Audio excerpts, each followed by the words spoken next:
the gear and equipment, like the one thing I loved about working on this record was like not other than the music, but like the way how the album's gonna sound, like guitar tones and stuff like that. Mm-hmm. I'm such a freak of it because honestly, like I can listen to like shit songs, but like if the guitar tone is really good, I'll listen to it. Yeah. I'll be like, oh, this is pretty cool and unique and stuff. But so I'm always down for I think it took me like a day just to me and Darren to kind of just figure out like what we wanted to do with guitar tones and stuff. Like I brought like a bunch of amps and essentially my live rig I was using at the time, and various cabinets and stuff like that. Like I think it was the head was the EVH 5153 Stealth, the black Stealth, which like this was before like the EL34 one was even out, so it was like the original 100-watt Stealth.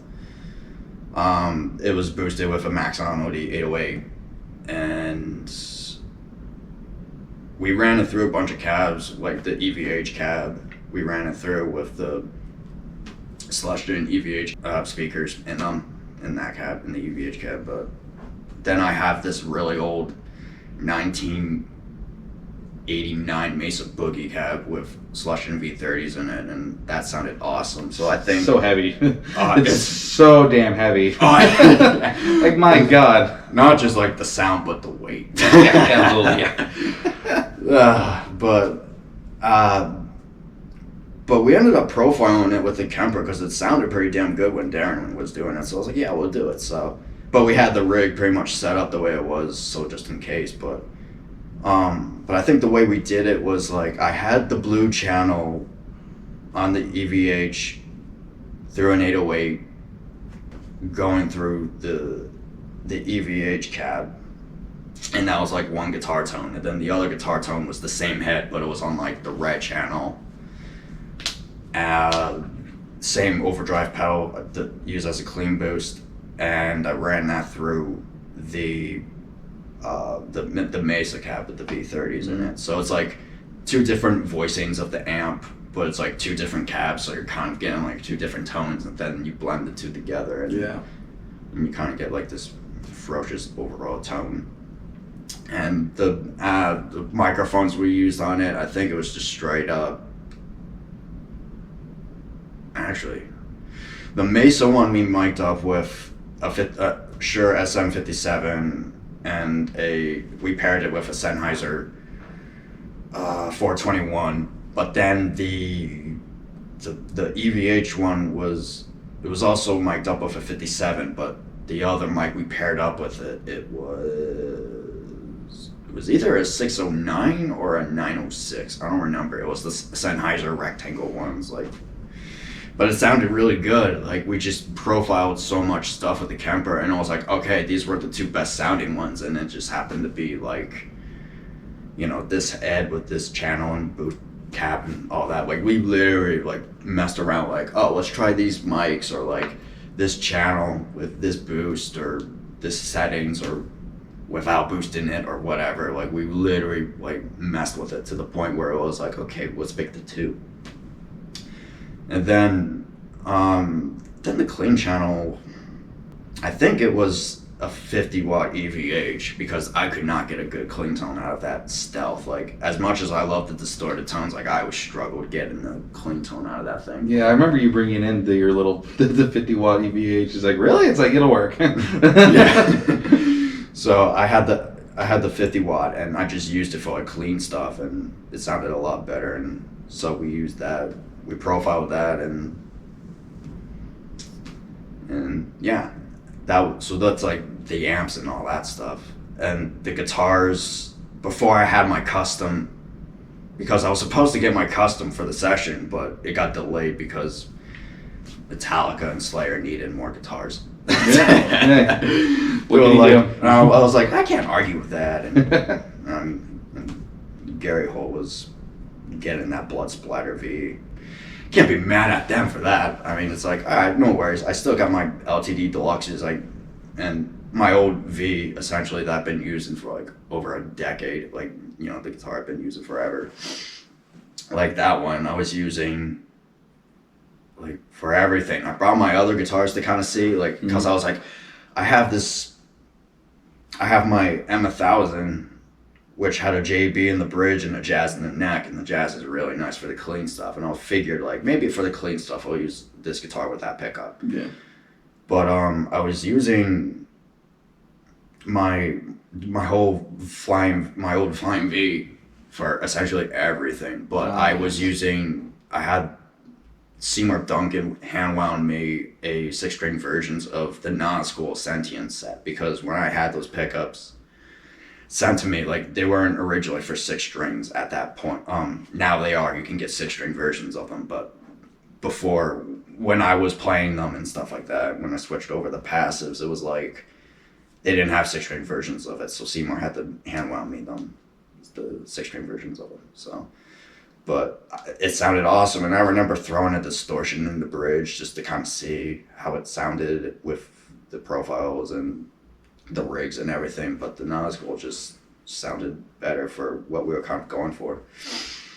And coil tapping that Sentient in the neck sounded really nice for cleans, so I did that for like the whole record. And Inferno, I think, was coil tapped both neck and bridge for all the clean parts. Mm-hmm. But yeah, I mean, like, it's just a killer setup, and the strings we both used the Dario strings.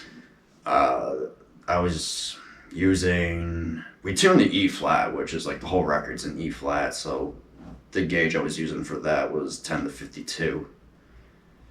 So, because the right hand was just so freaking ridiculous, just digging into it, so I kind of needed a thicker gauge to kind of take it. But it's pretty much it. And then just like some Monster cables and Deathwish coffee to keep me going through the day. Not a sponsor. Not a sponsor. But, you know.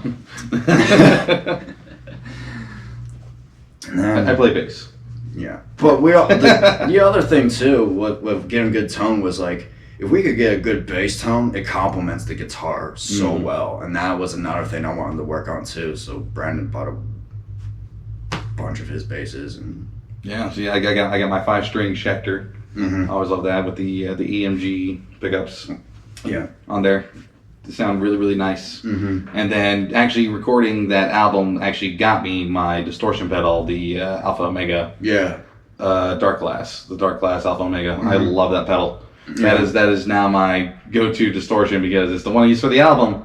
I had to have the same tone because it just sounds so good. Yeah, because I mean, like, how we tracked the recording, like, bass and stuff was like we had the bass plugged into a DI, and then out of the DI went into the Omega pedal, and then that just went out to its own separate track. And even with it being DI, it still sounded just beautiful. Yeah, just the right amount of low end, still crunchy. With that bass, it had a nice. Yeah, like the DI had like this nice low end clean punch to it. Oh yes. It wasn't super nasty or anything, but like the high end was like, it wasn't super shitty distortion that you kind of hear on a lot of records, but it was nice, crunchy, kind of like really clanky sounding. Yeah, like clanky when it needed to be, but I think that's also because I'm weird and use my fingers and pick. I mean, like, at the same time, it's kind of transparent as well. Like, it's pretty nice sounding. Like, even for like the ballad stuff, like that was on there. Clanky when you want it. Yeah, and then drums, Blast Beat Darren had a Crush drum kit. I don't remember what set it was, but I think it was a 5-piece. It was a 5-piece. I just can't remember like the actual thing it was called though. But I mean, like, it sounded great, and we ended up just making like a bunch of samples of it and stuff like that, just for backing shit up and that kind of thing. But yeah, then we had the vocal mic was a Shure 7B, I think it was. It was a dynamic mic, I remember that. Yeah, I remember looking at it all the time, but I could not tell you what it was. I did spit on it a lot, but that was something different. Yeah, but that was essentially the gear we used on the record. Mm-hmm. And I'm really proud of it. Like the way how it came out. Good setup. Good setup. Good setup sounds beautiful. Beaut. I don't know. Is that what they say? Beaut? I don't know. Somewhere. If you say beaut, comment below.